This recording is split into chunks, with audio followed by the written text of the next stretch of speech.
കഴിഞ്ഞൊരു on voice വീഡിയോയിൽ military ഹോസ്പിറ്റലിനെ കുറിച്ച് ചെറുതായിട്ടൊന്ന് പരാമർശിച്ചപ്പോൾ എനിക്ക് കുറച്ച് കമൻസും പേഴ്സണലായിട്ട് മെസ്സേജ് വന്നിരുന്നു.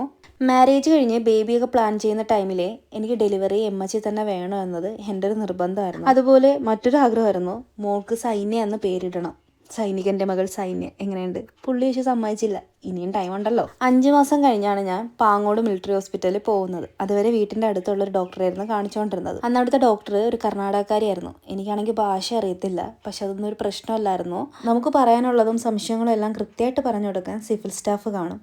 നമ്മുടെ കൂടെ വേറെ ആരെയും കേട്ടത്തില്ല കേട്ടോ. ഡെലിവറി സംബന്ധിച്ച് ഞാൻ 16 ദിവസമായിരുന്നു എംഎച്ചിലുണ്ടായിരുന്നു. ആദ്യം ഒരു പെയിൻ വന്നു, ഒരു 5 ദിവസം അഡ്മിറ്റായി. പിന്നെ അത് കഴിഞ്ഞ് വീണ്ടും ഡിസ്ചാർജ് ആയി. പിന്നെ ഡിസംബർ 9 വീണ്ടും അഡ്മിറ്റായി. ഡിസംബർ 14 ഡെലിവറി കഴിഞ്ഞു. അത് കഴിഞ്ഞ് വീണ്ടും 5 ദിവസം കഴിഞ്ഞിട്ടായിരുന്നു ഹോസ്പിറ്റലിൽ നിന്ന് വിട വാങ്ങിയത്. നോർമൽ ഡെലിവറി ആയിട്ടും സ്റ്റിച്ച് കുറേ ഉള്ളത് കൊണ്ടാണ് ഈ 5 ദിവസം വീണ്ടും ഞാൻ കിടക്കേണ്ടി വന്നത്. അല്ലെങ്കിൽ നോർമൽ ഡെലിവറി ഇപ്പോൾ രാവിലെയോ വെളുപ്പിനോ ഒക്കെ കഴിഞ്ഞാൽ ഉച്ച കഴിയുമ്പം അല്ലെങ്കിൽ ഒരു ദിവസം, അതിനിപ്പുറം പോവത്തില്ല. ആർമി ഹോസ്പിറ്റൽ ആയതുകൊണ്ട് തന്നെ ആർമി റൂൾസ് ഒരുപാടുണ്ടായിരുന്നു. മറ്റു ഹോസ്പിറ്റലിലെ പോലെ അമ്മയും അമ്മാവിയും കുടുംബക്കാരും എല്ലാം കൂടെ നോക്കുന്ന ഒരു പരിപാടിയില്ലേ, അതൊന്നും ഇവിടെ നടക്കത്തില്ല. ഒറ്റയ്ക്ക് നമുക്ക് പ്രസവിക്കാൻ പറ്റുന്നുണ്ടെങ്കിൽ ഒറ്റയ്ക്ക് തന്നെ നമ്മളും കുഞ്ഞിനെ നോക്കിയിരിക്കണം. ഒറ്റയ്ക്കാണ് എന്നത് എനിക്കൊരു ബുദ്ധിമുട്ടുള്ള കാര്യമല്ലായിരുന്നു. കൂടെ കുറേ അമ്മമാരും എനിക്ക് ചുറ്റും ഉണ്ടായിരുന്നു. 2 മണിക്കൂർ കൂടുമ്പോൾ എന്നെ വിളിച്ചുണർത്തി ഫീഡ് ചെയ്യിപ്പിക്കാൻ MNSും സിവിൽ സ്റ്റാഫും എല്ലാം ഉണ്ടായിരുന്നു കേട്ടോ.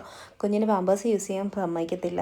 കാര്യം കുഞ്ഞ് യൂറിൻ പാസ് ചെയ്യുന്നത് എത്രയാണെന്നുള്ളത് അമ്മ കൃത്യമായിട്ട് അറിഞ്ഞിരിക്കണം. കുഞ്ഞുങ്ങൾക്ക് കിട്ടുന്ന പ്രത്യേകം ബെഡൊക്കെ ഇല്ലേ, അതൊന്നും യൂസ് ചെയ്യാൻ സമ്മതിക്കത്തില്ല. ഒരു ടവലിൽ ചുറ്റി പൊതിഞ്ഞ് ചരിച്ച് കിടത്താം നമ്മുടെ ചൂട് പറ്റി. പ്രസവം എന്നത് അവിടെ ഒരു നോർമൽ കാര്യമാണ്. ചപ്പാത്തിയും ചിക്കനൊക്കെ കഴിച്ച് TV ഒക്കെ കണ്ട് സമാധാനമായിട്ട്. പക്ഷേ എനിക്ക് ഡെലിവറി അത്ര സമാധാനമൊന്നും അല്ലായിരുന്നു. അത് പിന്നീടാവാം. അപ്പോൾ സന്തോഷം മാത്രം. ബൈ.